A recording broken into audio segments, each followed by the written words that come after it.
This podcast is a part of the Podmania podcasting network. Check out podmania.co.uk to check out more of our great podcasts, features, reviews, match ratings and previews spanning the crazy and diverse world of professional wrestling.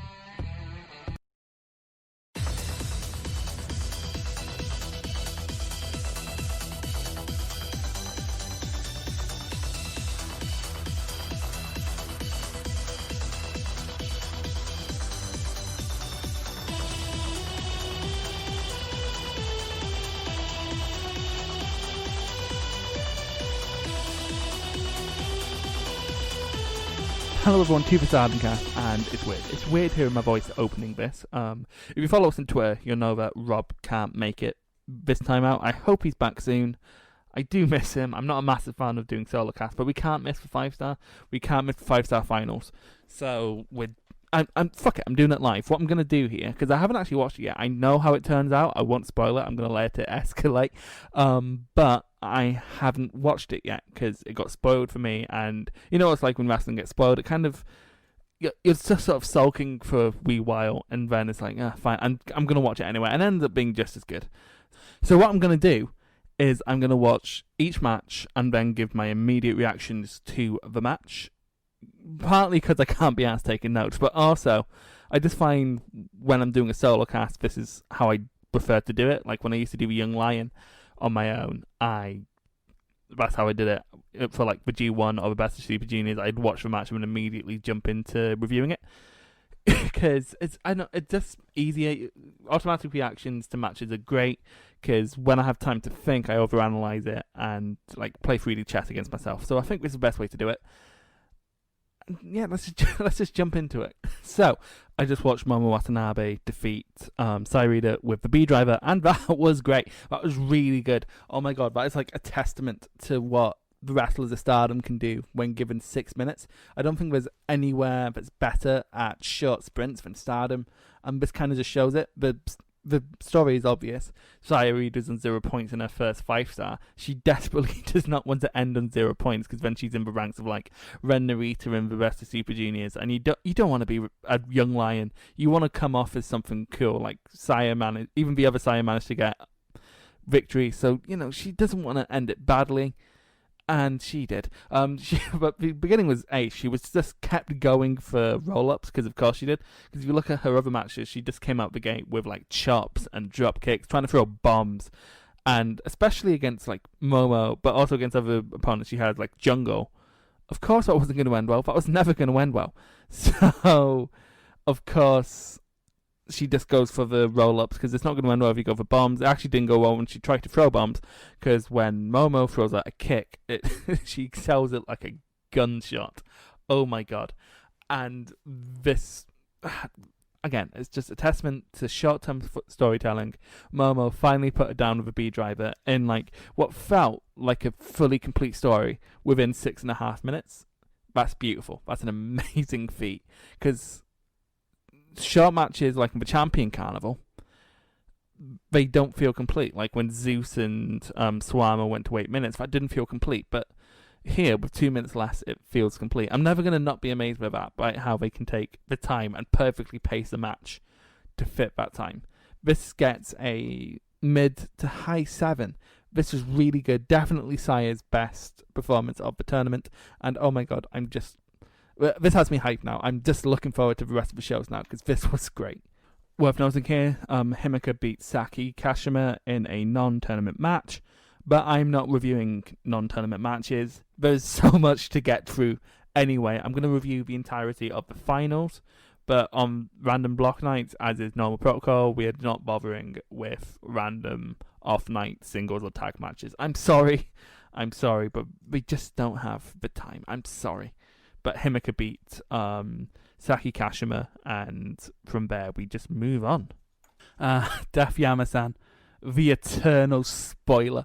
Def Yama-san just beat Konami in 5 minutes with a roll-up. Konami went for like a triangle answer, and then Def Yama-san rolled through, and this is fine. This is like, again, it was like every Def Yama-san match, except at one point Konami did a really nice German suplex on it, but other than that, it's every Def Yama-san match. I'm not going to rant, because, like, Dev Yamasan's harmless, apart from when she's playing spoiler, but that's kind of her point. She is like what Yano is in the G1, what Sakuraba is in the N1. It's weird because they were like, okay, we need someone to do quick spoiler matches, so we're going to get like an MMA guy instead of a comedy person. It just sort of shows there's a dissonance there. But yeah, this is fine. Like 5 out of 10. I don't care about Dev Yamasan matches. Let's just move on. Like, I don't care about Dev Yamasan matches, but I'm willing to move on if you are. Quick interjection with a non-tournament tag match. Rio and Jungle beat Hanan and Starlight Kid, with Jungle using a sharpshooter on Hanan. Okay, let's move on because nobody cares.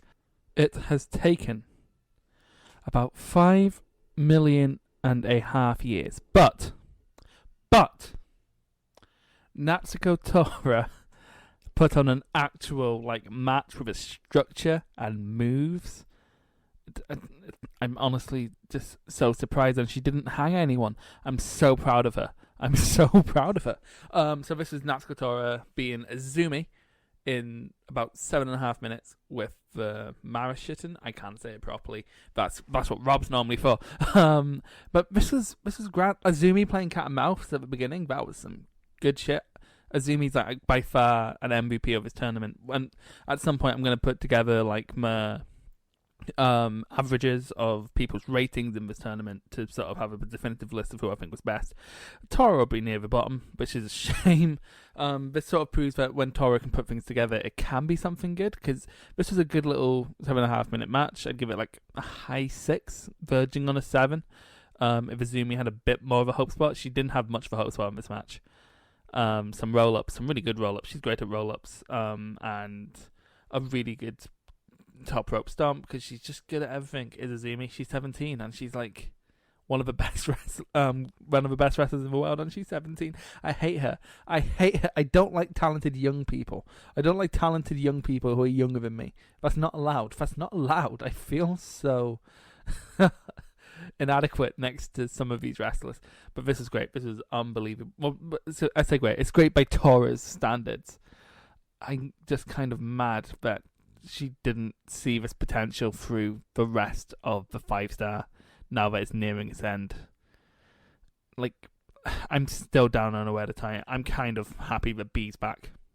Spoilers. Big spoilers. But, like, with Aware to Tie, they're just lost right now. Like, I get Saki had to pull out because of injury, but I don't think her involvement in this would be much more help. Even, like, I don't know, would Natsu Sumire being in there help also? I don't think it would. I think they really do need the Gaijins. They need Session Moth. They need B, and they need Jamie. And in my opinion, anyway, I know some people have been defending Tora. I think they're wrong, personally. Like, I get the argument of that we need sort of rogue elements in a round-robin tournament like this, but when I think of a rogue element, I'm thinking of, like, say, if you're looking for G1, Yano or Jay White with his interference, but like this goes into evil territory of just go away. I'm so done with you. Like evil right now, or Tamatonga, just go away. It will hopefully get better now that the Gaijin's back, but like I'm not holding out hope. Oedatai sort of been the worst thing about Stardom since Stardom came back, and it's a shame. It's an absolute shame. So between that match and this one, I took a wee break. I got myself one of those Monster Energy drinks that has so much sugar and so much caffeine, but by the end of this recording, I'm going to be able to see through time. You're going to slowly descend into madness with me, and it's going to be great. Is this madness? Because Tulsaya just had one of the best matches of the tournament. May force her to silver leg, which we'll get onto, because the start was fun as well. They were all jumping around, Tulsaya doing her cartwheel, all fun stuff. And then she left her leg open on the apron, and May pulled it down, and she was selling it for basically the rest of the match. She had some hope spots where she could have been selling the leg more. Like, she hit kicks, and to be fair, she did hesitate before going for the pin to sell the leg, which is... it's a sign of improvement, which I'm very happy to see. And I do sound like a broken record when it comes to Saya matches. She didn't sell it at all after the shooting star press, and she basically lands on her knees there. Like... it's weird to me that she has, like, the facials and everything else and the charisma. Like, again, wrestling psychology 102 without 101 where sell the fucking leg. But she did show great times improvements. Her hope spots had me on edge. I literally thought in some of those roll-ups and on that shooting star that she might have Mayu. And then Mayu basically just bombs her and wins with the dragon suplex, which I'm really enjoying as a finisher. I'm really enjoying people using alternative moves. We've said this in every podcast as well, but it bears repeating that those extra moves, they add drama to a match, and it also means when Mayu eventually does hit the double step dragon, it means something, which is great. It's what people complain about. Oh, finishes mean nothing. Watch Stardom, finishes mean so much. They mean a ton. Has Jungle Kiona even hit the jungle bomb throughout this whole thing? I'm pretty sure she hit the jungle buster, but not the jungle bomb. And has Momo hit the peach sunrise? Has Utami done the torture bomb? They're not coming to mind. I'm sure they have, but like for the most part, like they've been running with splashes and like alternative moves, which is great and amazing. And I love Mayu. I love Mayu so much. She's definitely superstar of the year. Well, wrestler of the year, despite Brand. I'm trying to think who might beat her. Maybe Masato Tanaka, but he's done nothing since dropping the title. Maybe Nakajima in Noah, but he's nowhere near as consistent as Mayu. Maybe I'm struggling. Shingo. I think it's between Mayu, Shingo, and Suzuki. I think that's fair to say. In terms of what I watch, I obviously can't watch all the wrestling in the world. But Mayu's MVP of this tournament is a head pick, but she keeps getting 8 out of 10. No one's getting 8 out of 10 as consistently as Mayu. So I think in terms of a pure head pick, not a heart pick, it's Mayu. We shall see next time once I've tallied up everything. Because I'm not doing the tallying up for this podcast. This podcast is going to be long enough already. But this match is great. Go out your way to watch this match. Great 10-minute match. Again, 10 minutes and it feels like a epic. I don't know how we do it. I literally don't know how we do it, but it's amazing to me. I'm going to get this out of the way right now. That was the match of a 5-star thus far, and with only one day to go after this and only one match left on this card, which being Utami versus Micah, I don't think that's going to be topped. I can't see it being topped. It could possibly be topped. Well, there's Momo and Jungle on the last day. Mayu and Tam. Okay, there's plenty of opportunity for it to be topped, but oh my god. Tam is the master of matches that go around 10 minutes. She has another 9 out of 10 on. This is 9 out of 10, by the way. Under her belt that go around 10 minutes this year, and that's the Kagetsu match from earlier in the year. But I sort of put that down to they have a rich history, which they made very explicit in the opening segment of that match, and Kagetsu is as inherently special as Tam. I don't think Julia is anywhere near the level of a Kagetsu. But Julia was great here.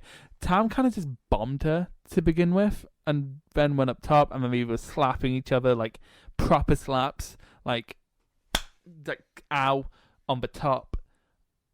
And then they were just scrambling to get their big moves in. There was a bit where Tam's trying to hit the tiger or dragon. Tiger. It's the tiger she does.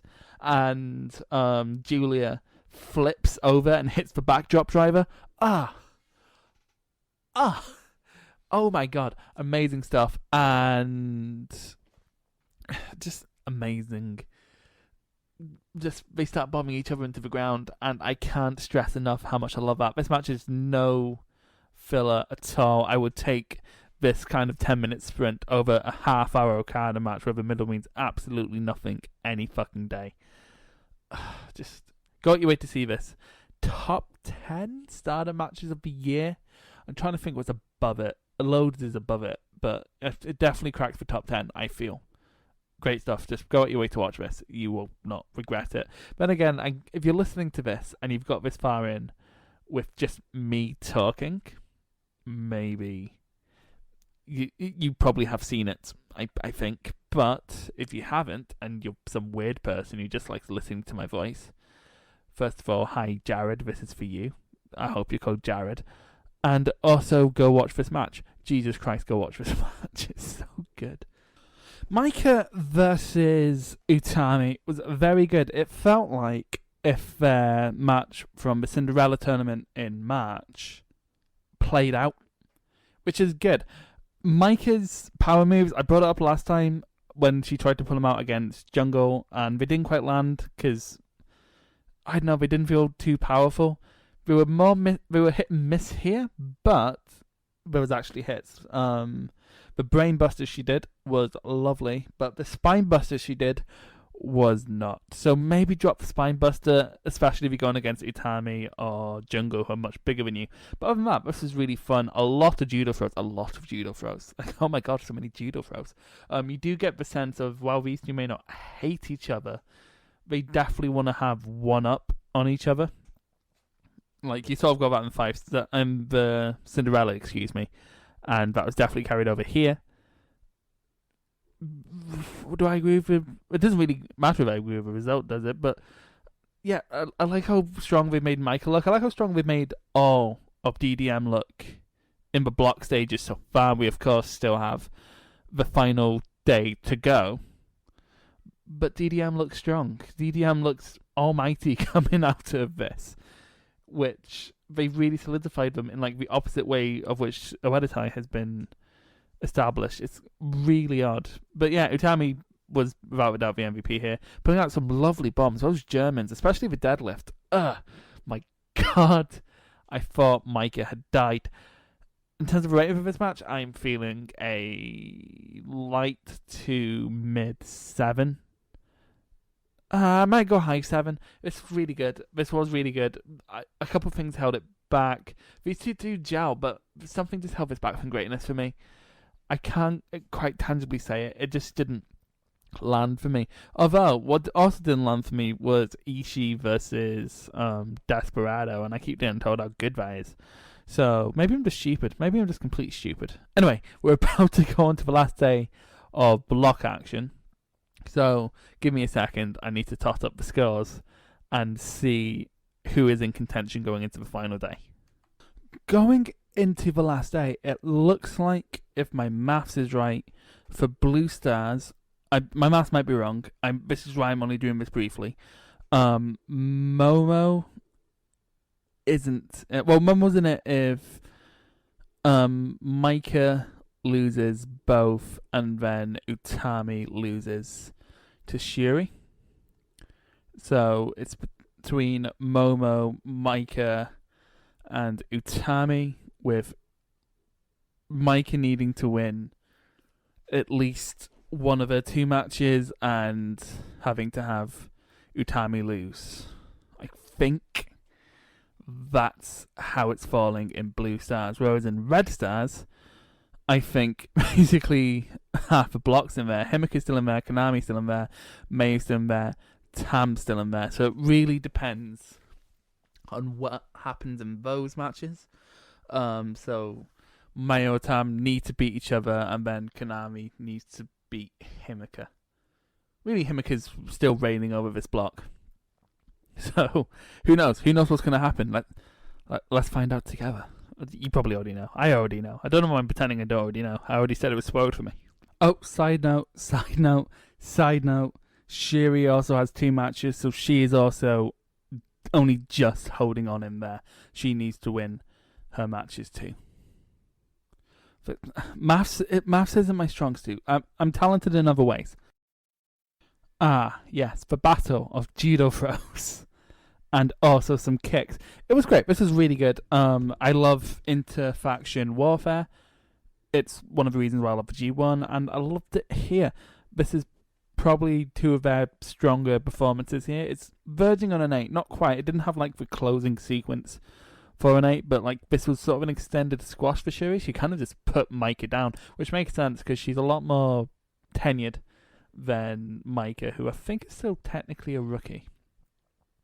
I'm not sure. She hasn't been going for too long in any case. And to be fair, this is probably the best display of a power move because she just used it and it looks more like a belly-to-belly than a spine buster. So, good job, Micah. But beyond that, it was just getting kicked into the ground. And I don't know what to tell you. I do love kicks as well. I love Nakajima so much. So, I think if I'm right, Utami, because Micah holds the keys to her own destiny here. No, because because Micah holds a win over Utami, that means that Utami needs to win her match later. But if Shiori wins, Shiori could go through.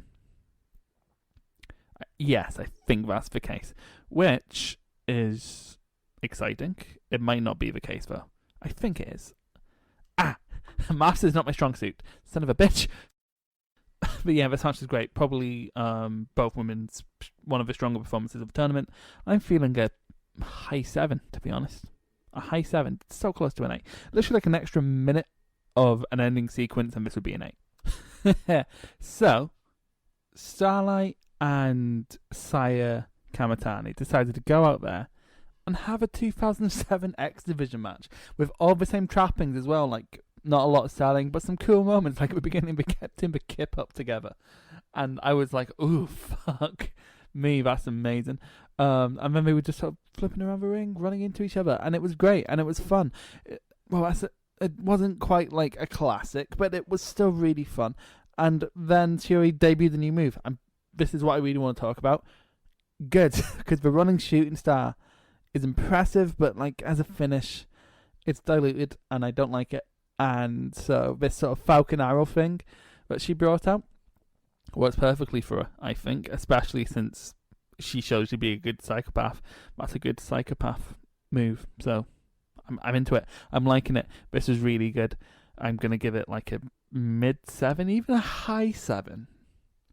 Yeah, I mean, this match is very mathematically unimportant, but in the grand scheme of things, you want to go out with 5-star with as many victories as you can, and this is a fairly big one for Saya, so I'm into it. I like it a lot.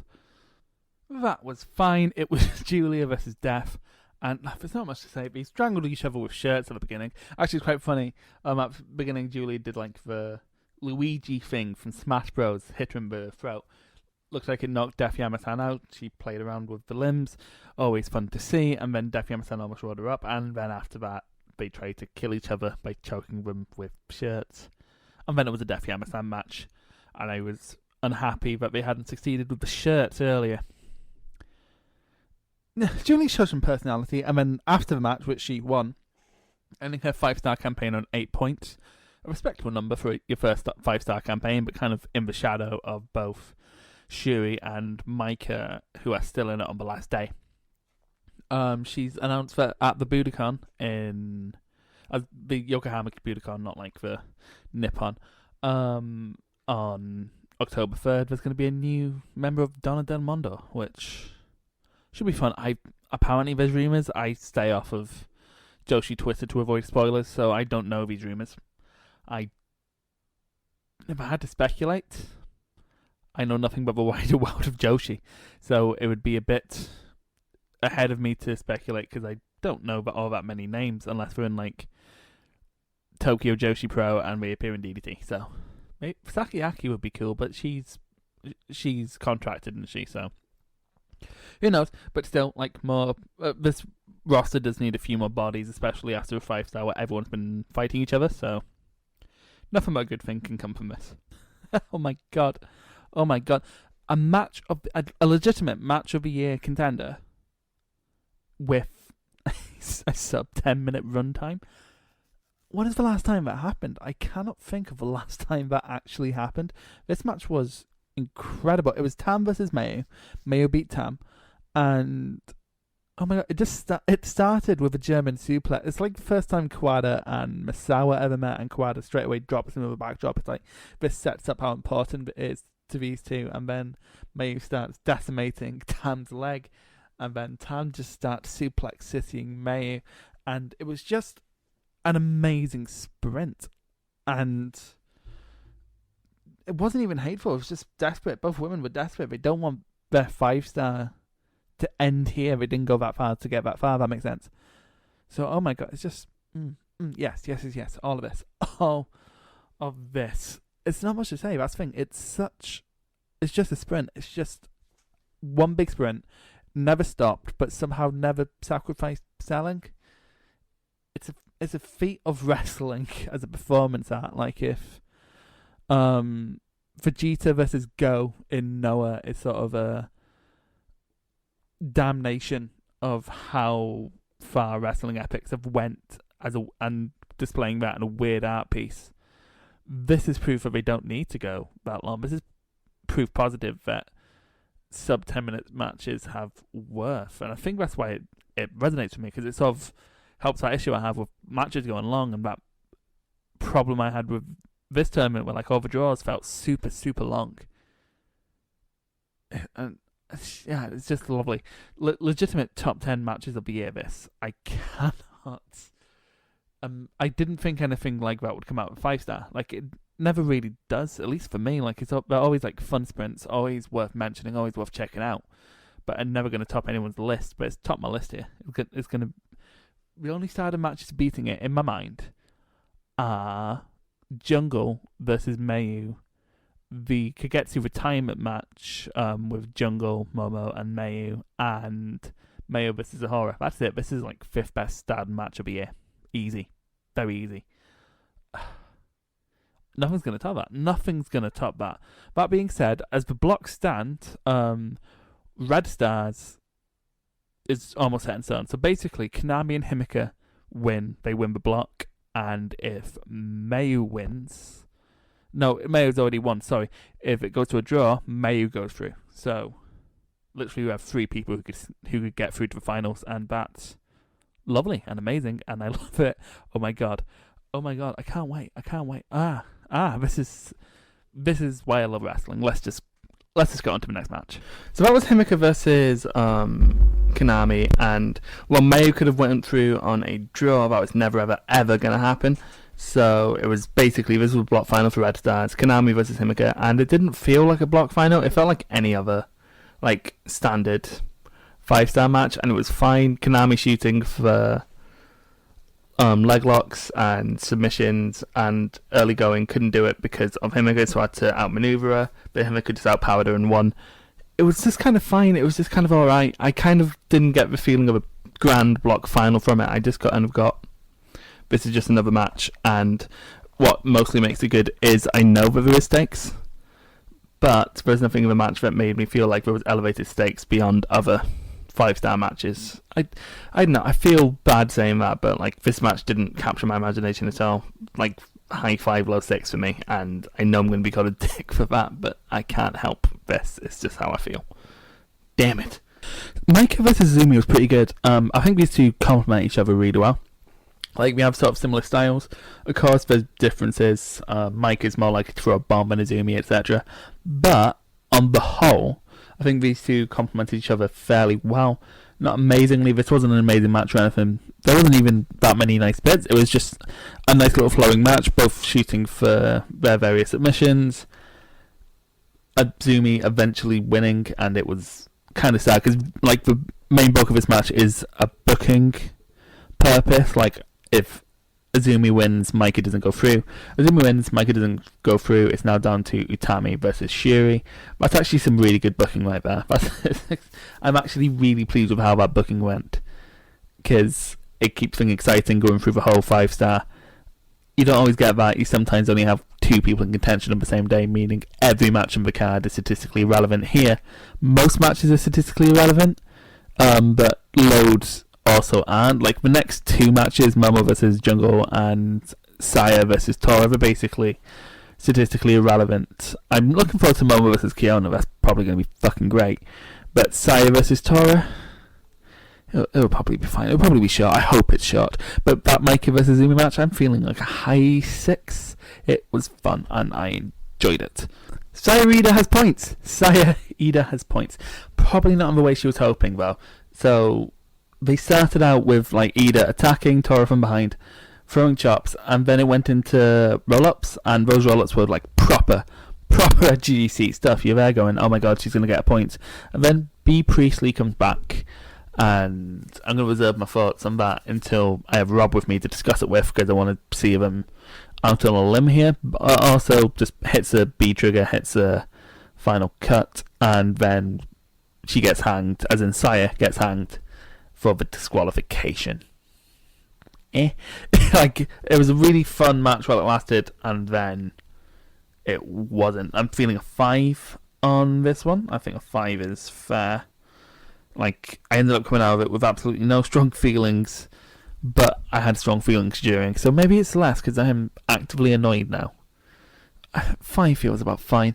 This was just fine, which is more you can say for most Toro matches, so I'm completely fine with that. I'm kind of happy that Ida got 2 points, but I think it would have been better for her to be less than 0 and then have like a vendetta going into the next year's 5-star. Would she even get into next year's? Actually, with Gaijin, she might not get in. Then maybe it was the right choice. I don't know. But this is where Rob would normally come in. But this was fine. It was just fine. Don't go out your way to see it, though. There's nothing worth seeing here. Oh, Jungle came out and saved Saya. So, I guess that's just going to go straight into the next match. Momo versus Jungle. I can't wait. That was really good. Shuri versus Utami and the Blue Stars final. And I feel this is what I feel this is what Micah and Utami go for. It's just Shuri is a lot more tenured, so can pull it off better. But that's not anything against Micah. Micah will get there.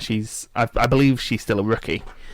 But this was just fucking great. Taking advantage of small things like lots of lariats leaves Utami's arms open. So Shuri goes for a lot of arm bars. It's so natural. Why don't we do that? Also, Shuri goes for what I think was a powerbomb. And then Utami lifts her up into a airway crash. It just flowed. That's what the Micah matches are missing. This had a really nice flow. And it made the bombs hit harder, like those German suplexes near the end. And then how desperate Shuri was getting. Shuri is really expressive, almost to the point of being annoying sometimes.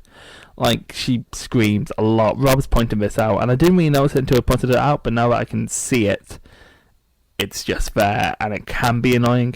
But here it works so well, being so expressive as the time limit gets closer and closer and closer. And Utami not really getting as desperate because she can get through. She still hit some bombs. She hit her torture rack bomb near the end of this match, right as the time limit expired. Just great stuff here. Go out your way to watch this one. Mid-8, I'm feeling. Just good stuff. Going on to the finals, it's a bit unfair because Himeka wrestled, a 10-minute match, whereas Utami wrestled a 20-minute draw. And right before the finals. That's a bit unfair, that. Then again, that's a good David versus Goliath thing right there. David's injured. We'll see how it goes. Okay, so I did not see Himeka being a heel. She'd been playing babyface the whole time, but I guess he can't not be heel here. It was still really good. This was really, really, really good. So Himeka versus Utami, 10-minute finals, you know that. The use of finishes or supplementary finishes throughout this 5-star has really elevated this because we're both hitting moves that won them 5-star matches. But we didn't finish the match, but you on the edge of your seat because this finished this guy. Like Himeka's Psycho Driver, who she's used to finish loads of people. And I was like, oh, that's it, and it's not it. Despite the fact I knew the result. So it sort of speaks to the quality of this match. It does suck you in. I was gasping at a couple of these near falls. But this is simple. There's not a lot to talk about. Like, this is just sort of elevated as a tournament final, as most tournament finals would be. But Utami sold her fatigue really well. Obviously, this wasn't a fair fight because Himeka had like an hour to rest since her last match, and Utami hadn't. She was in this moments after a 20-minute draw.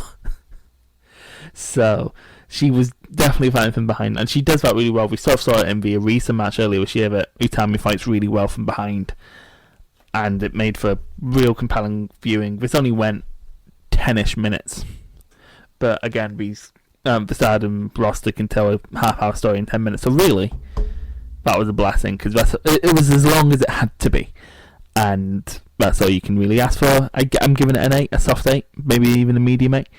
Really good stuff. Now, on the subject of 5 stars as a whole, I'm going to wait to share that opinion fully. I'm going to touch on it here before I sign off, but I think I should wait for Rob so we can discuss it a little bit. But I really, really enjoyed this year's 5-star. Nothing really match of the year quality until the end, but like always solid, consistently within the 6 out of 10 range plus, which is more than you can say for the Champions Carnival, even more than you can say for the G1. Like, some matches fell below by certain people, again, we'll not mention them. If I had to pick MVPs, I am going Konami, Mayu, Utami, obviously winner, and Himika. Himika comes out of this on a completely other level. And that's the magic of a round robin tournament. It can make stars, and this year's stars as Himika, and to a weirdly lesser extent Utami. She has ascended, I feel, but like not quite as much. Shuri, I think it's a shame. I think she had that match with Momo. We'd be singing a different tune. Because she was ultra solid. She didn't really set a foot wrong. It's just she didn't have a great performance until the last match. And it is a shame. That Momo match probably would have been an absolute blow-away match. They have chemistry, as we've seen in 6-man and 8-man tags. But yeah, that's been the 5-star Grand Prix. I'm sorry, I just realised upon getting to the end here, I do not really have the time, and I need to get this up to preview the next shows. There's not been a lot added, so I think we can just let the talking for shows be done when we review them next month. That being said, please join our Discord, the StardomCast Discord. Please follow us on Twitter at the StardomCast. Follow me on Twitter. I'm just going to say my actual Twitter handle at Chris Loves Puro. Follow Rob at the real Rob Goodwin. And yes, signing off. I'm so sorry if you listened to this whole, where we at, 35 minutes. I'm so sorry, because I ramble, and that's kind of why Rob's here, but Rob can't be here, and we need to review 5-star, so you had me. Thank you for listening. I'll see you later. I'll see you. See what I mean? I'll see you next time. Bye.